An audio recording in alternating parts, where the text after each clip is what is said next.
Dans les bonbons, on utilise du sucre cristal, donc c'est du sucre blanc, hein, c'est le même que tout le monde utilise. Ensuite, on utilise une autre forme de sucre, celui-ci se présente sous forme liquide et qui s'appelle le sirop de glucose. Et ce sirop de glucose, il sert à ralentir la cristallisation du sucre. Ça nous permet d'avoir une pâte molle plus longtemps pour pouvoir faire nos bonbons et nos sucettes avant que ça ne durcisse. Donc dans la casserole, on a mis le sucre cristal, le sucre liquide, donc le sirop de glucose, et on va rajouter un petit peu d'eau. Cette eau, malgré tout, elle va s'évaporer lors de la cuisson. Et c'est ce que l'on cherche, car si par la suite nos bonbons ils sont trop humides, tout simplement ils vont couler.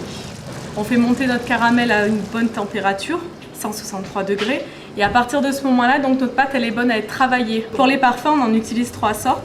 Alors il y a un cas qui est un peu particulier, qui est la réglisse. Donc le bâton de réglisse qui est la racine de l'arbre. Alors ce bâton, bien sûr, c'est pas nous qui le faisons, mais on lui retire son écorce. L'intérieur est broyé, ça nous donne du sucre de réglisse. Et c'est le seul comme ça qu'on utilise sous forme de poudre. Puisque pour les autres, après, on va utiliser des huiles essentielles qui proviennent de la distillation ou alors des concentrés de fruits, puisqu'on n'utilise que des produits naturels. Donc ensuite, pour les couleurs, on utilise également donc des colorants naturels. Pour avoir la couleur verte, on utilise de l'extrait d'épinard.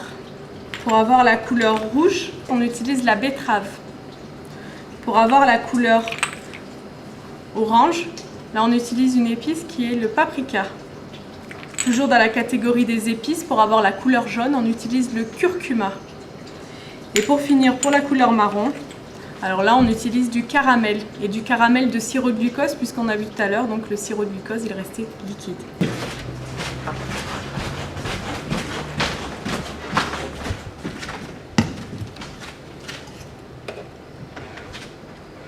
Ça va nous permettre de refroidir un petit peu plus vite notre pâte et d'évacuer les vapeurs. Donc là on a fait notre caramel blond. On a mis l'eau, le sucre et le sirop de glucose qu'on a fait chauffer jusqu'à 163 degrés. C'est le début du caramel là, c'est un caramel blond, vous voyez il est juste ambré, il est à peine coloré. Alors là on va faire des bonbons et des sucettes à la framboise. Donc on rajoute la couleur et le parfum dans la casserole. C'est du concentré de fruits, c'est du concentré de framboise. C'est comme un jus de fruits mais très concentré. Et une fois qu'on a bien mélangé, on renverse. Alors on renverse sur une table qui est en granit, qu'on appelle le marbre par habitude, mais celle-ci est en granit. Et le sucre chaud au contact de la table, il va refroidir. C'est quasiment instantané.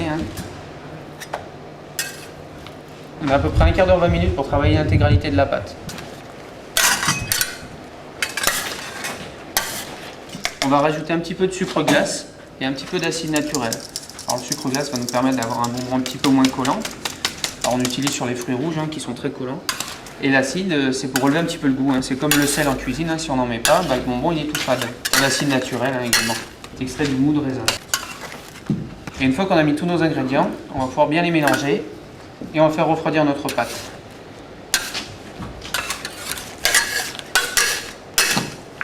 La malaxe, pas forcément pour la faire refroidir, mais pour éviter qu'on ait des parties froides et des parties chaudes. Alors on va changer de table, parce que celle-ci maintenant est très chaude, comme on a coulé le sucre dessus. Elle est montée très vite en température. Alors on a séparé en 2 morceaux. Donc le plus petit morceau, c'est celui qu'on appelle le fil. Il va nous servir à faire les rayures et les traits sur les bonbons de cette partie-là. On ne va pas la travailler, on va la laisser telle qu'elle, tandis que l'autre partie, on va la travailler, elle va changer de couleur. Alors là, notre sucre, il est très chaud encore, il est au-dessus des 100 degrés. Et nous, on veut le travailler autour de 80 degrés. Donc on va le faire refroidir au contact de la table. On va le sentir, oui, au toucher, la température et la texture de la pâte, à quel moment on va pouvoir commencer à la travailler.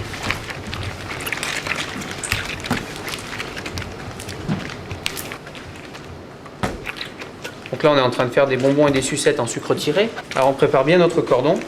On va tirer notre sucre pour 2 raisons. La première, c'est qu'on va le faire changer de couleur. Il va s'éclaircir petit à petit. Il va blanchir et il va devenir opaque. Et la deuxième raison, c'est qu'on va lui apporter de la brillance. On dit qu'on satine le sucre. C'est ce qui va nous permettre de faire les rayures et les traits sur les bonbons, d'avoir nos nuances de couleurs. Vous voyez la différence ?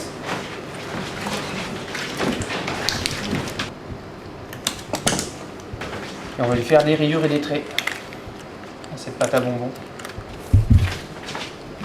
On fait un cordon et après ce cordon on l'étire. On va bien l'étirer. Une fois qu'on a bien étiré, on le passe dans la berlingotière. Alors on étire bien notre cordon parce que c'est la taille du cordon qui fait la taille du bonbon. Et voilà nos berlingots tout chauds. 2 masses de sucre. On les réserve donc sous ces 4 lampes. Ce sont des lampes qui font de la chaleur, qui vont nous permettre donc de maintenir notre produit chaud. On va faire d'autres sortes de berlingots. Alors jusqu'à présent, on les a fait à la berlingotière, et là on va les faire à la main. Et voilà. Alors là, notre pâte elle est à bonne température, maintenant elle a la bonne consistance. Alors c'est comme une grosse pâte à modeler, sauf que c'est très chaud et que ça refroidit très vite. Et avant que ça refroidisse, on va pouvoir faire quelques formes. On a travaillé avec la pâte à modeler parce qu'il faut bien avoir le bon geste au départ, sinon le sucre durcit trop vite, on n'a pas le temps de le travailler, donc on s'entraîne sur la pâte à modeler.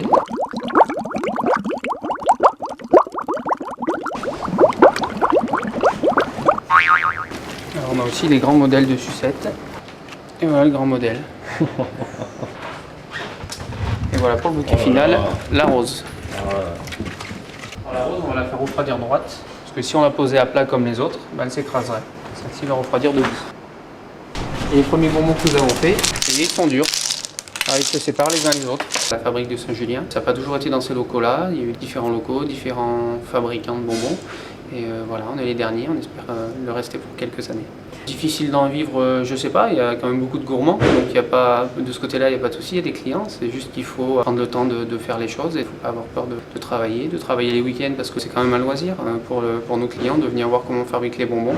Donc quand les gens viennent se balader, nous on travaille et inversement, quand les gens travaillent, nous on va se balader. Voilà.